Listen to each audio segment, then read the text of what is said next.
in war, the 10% really feels like 50%. So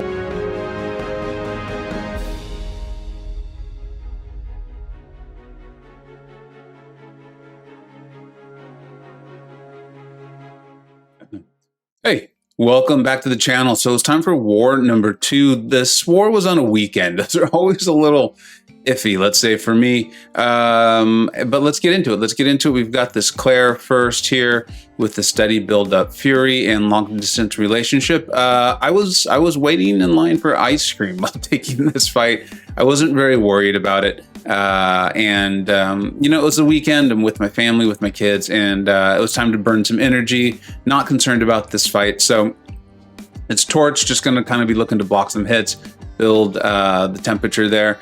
I will say this. I'm going to point this out because it's going to come up in another fight too. I'm having a little bit of difficulty responding quickly enough to parries. I'm noticing it's coming up in war more and more, because of the placements with Limber there. But you can see we've already got the Flame On going with the Mystic. I'm letting her head into me. And then you see I had another issue there too. A little distracted, and I'm just finding my responses are not that quick. So something to kind of keep in mind. It's going to come up. It's going to come up later. Moving on to this encroaching stun long shot. Looking to make up and learn a little bit. So in the last war, if you didn't catch it, I learned, or I was reminded, that Longshot's got that really high ability accuracy. And so as a result, even if I have all the neuros on him and the encroaching stun timer goes off, I need to still throw the special because Archangel can't turn this off just because Longshot's ability accuracy is so high. As you can see there, I responded late. A little bit of that was hesitation too. Like, you just can't be hesitating. I was trying to decide if I should go in for a combo or not. Archangel, this is a rank 3 Sig 112 Archangel. He does so much damage that he killed Longshot before anything bad could happen, which is great. I love that, but it's just something to keep in mind. And then moving in, this is by far the toughest fight for me in the war and in war that I'm being continuously assigned. I have not died to this yet. I took it, I think, like 3 or 4 times a couple seasons ago. Every single time was with Mysterio, and every single fight felt like she was about to kill me if she just did what she normally does, but she didn't. And so far it's going well. It's got Spite and Power from Afar, and you're going to see that I actually did remove Dexterity. I decided what I'm going to really try to do is leave myself open in hopes of enticing her to throw her special. I'm actually playing, this guy is an old friend of mine. We played in an alliance together an extremely long time ago. Andy's a great dude. And so that was on my mind a little bit as I was playing, keeping in mind that if and when she goes lucky, she's gonna shrug the stun even faster. So I definitely shouldn't try to heavy. You see there though, this is what I'm talking about. I'm having some delayed reactions. I'm noticing this more and more this season. Not much I can do about it. I need to make sure that the parry sticks before I go in. But the damage is going well. I'm not really worried about this fight. In fact, at this point, I'm feeling quite good about it. Obviously, make a mistake there. She hits into me. But again, I'm feeling good. I've got a rank 3, 6-star Archangel, Andy here. It's a 5-star. So not too concerned about it. Even here, if she had thrown her SP3, I really don't think that the critical bleed would have gone on. I do have the neuro, but you never want to chance that with Domino, right? If there's a chance for her to get lucky or you to get lucky, chances are it's going to be her. But the fight went well. I'm very happy with it. There's always going to be a tight moment in that fight, I believe. And it went my way, like I said, leaving myself open. When I say that, I mean like not holding block. Don't hold block. Have the AI really feel like it's safe for them to throw their special.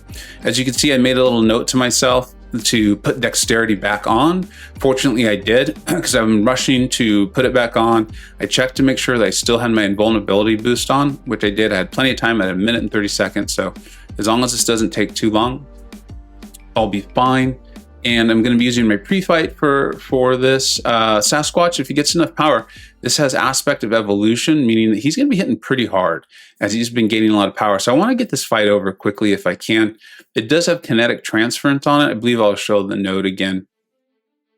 Let's take a quick look at it. It does have the kinetic transference on it, so he's going to be building power. I actually don't mind that for this fight because it's going to be a pretty quick fight because it's Torch with Flame On against a Mystic. And I like evading Sasquatch's SP2 significantly more. Remember that even if he is not in Wrath of Tanarak, there is still a chance for that SP1, and I believe the SP2 too, to stun you. I think it's only like 10 or 20%, but in war, you know, the 10% really feels like 50%.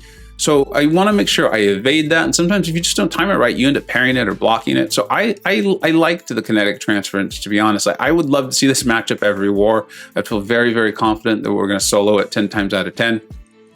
You can see how much damage we're doing. And because of the kinetic transference and things like that, it's just easier to get him to his SP2, which for me, it's just an easier evade. I have the Sasquatch. I enjoy playing with him, so I know the animations. And at this point, he's pretty much dead. He does shrug the stun because he went into Wrath of Tanarak. He's stun immune. And it's a real quick fight, you know, real bang bang, and he's down. He's out. And like I said, you can use the kinetic transference to your advantage there if you face that fight. And then I was really proud. You know, I only took 4 fights. It is what it is. I'm actually kind of, I always like getting more fights, but to be honest, on a weekend like that, I don't want anything novel because I'm spending the time with my family. And so being able to help my alliance there, take some pretty tough fights, get those fights down, and then to get 2 defender kills on top of it, just felt great. So we got 4 attacker kills and 2 defender kills. We did end up winning this war.